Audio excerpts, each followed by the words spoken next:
नमस्कार. मराठी रिव्ह्यूजमध्ये तुमचं खूप खूप स्वागत. आज आपण जाणून घेणार आहोत निकिता रॉय ह्या सिनेमाचा रिव्ह्यू. तर जसं की थिएटरमध्ये सय्यारा हा सिनेमा चालू आहे, जी एक लव्ह स्टोरी आहे. आता लव्ह स्टोरीमध्ये काय असतं हे आपल्याला वेगळं सांगायची गरज नाही आहे. सो मी तो पिक्चर अवॉइड करून हा पिक्चर बघायचं ठरवलं, कारण ह्याच्यात काहीतरी वेगळं दिसलं, काहीतरी डिफरंट आहे. सो विचार केला की आपण हा पाहूया आणि ह्याचा रिव्ह्यू करूया. सो निकिता रॉयचा रिव्ह्यू तुमच्यासाठी.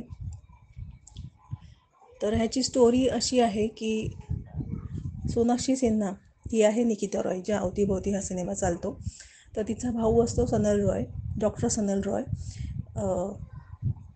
त्याचं अचानक मृत्यू होतो आणि तो मृत्यू होतो तर तिकडे ते डिक्लेअर केलं जातं की ती सुसाईड आहे, आत्महत्या आहे. परंतु जे सर्कमस्टन्सेस दाखवलं आहे त्यावरून असं वाटतं की ते मर्डर आहे. तर निकिता रॉय ही गोष्ट इन्व्हेस्टिगेट तिच्या पद्धतीने करते आणि त्याच्यातून पुढे काय निष्पन्न होतं हे पाहण्यासाठी आपला सिनेमा पाहावा लागेल. हा सिनेमा हॉरर आहे, मिस्टरीवाला आहे आणि थ्रिलरसुद्धा आहे. सो जर तुम्हाला हॉरर, थ्रिलर आणि मिस्ट्रीचं कॉम्बिनेशन पाहायचं असेल तर तुम्ही हा सिनेमा पाहू शकता. या सिनेमाच्या ह्या पॉझिटिव्ह गोष्टी आहेत, ज्याच्यात सगळ्यांनी चांगली ॲक्टिंग केलेली आहे. सिनेमा कुठेही जी कथा आहे तिला सोडत नाही. एक्स्ट्रा त्याच्यात गाणी नाही आहे, फक्त एकच गाणं आहे. सो आणि शॉर्ट सिनेमा आहे, जो 2 तासाच्या आतच संपून जातो. सो आपला जास्त वेळ वाया जात नाही, काही फालतूगिरी नाही आहे. टू द स्पीड चालतो आणि कथानक धरून राहतं. ह्या झाल्या सगळ्या जमेच्या बाजू. आता आपण इव्हन निगेटिव्ह गोष्टी काय आहेत. तर निगेटिव्ह गोष्टीमध्ये असं होतं की मध्ये इंटरवल नंतर किंवा इंटरवलच्या थोडंसं आधी हा सिनेमा ना तुमच्या एक्सपेक्टेशनपेक्षा थोडासा कमी कुठेतरी पडतो असं वाटतं.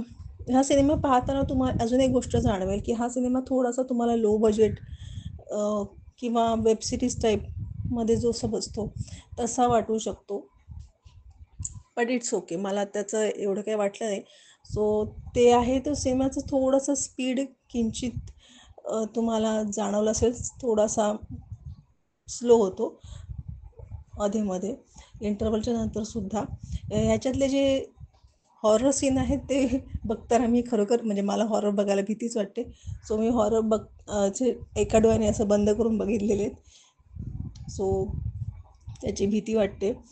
निगेटिव्हमध्ये अजून एक गोष्ट मला ॲड करायची आहे की ह्याचा जो एंडिंग आहे ना, तो आपण प्रेडिक्ट नाही करू शकत. पण तो एंडिंग बघून आपल्याला जसं समाधान मिळालं पाहिजे ते समाधान नाही मिळत. ओके. सो तीच एक गोष्ट खटकते.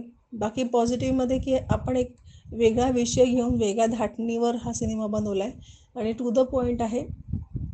सो म्हणून ह्या सिनेमाला जर रेटिंग द्यायचं असेल तर मी ह्या सिनेमाला अबव ॲव्हरेज म्हणजे 5पैकी 3 स्टार देईन. तुम्हाला जर काही वेगळं बघायचं असेल तर तुम्ही नक्कीच ह्या सिनेमाला वेळ देऊ शकता. याच्यामध्ये न्यूडिटी किंवा वल्गर काही नाही आहे. सो तुम्ही तुमच्या मुलांसकट नक्कीच बघू शकता. ऑफकोर्स ज्यांना हॉरर बघायची भीती वाटत नसेल त्यांना घेऊन तुम्ही हा सिनेमा नक्कीच बघू शकता. ओके. हा होता माझा रिव्ह्यू. तुम्ही जर हा सिनेमा पाहिला असेल तर तुमचं काय मत आहे तेही सांगा. Thank you so much.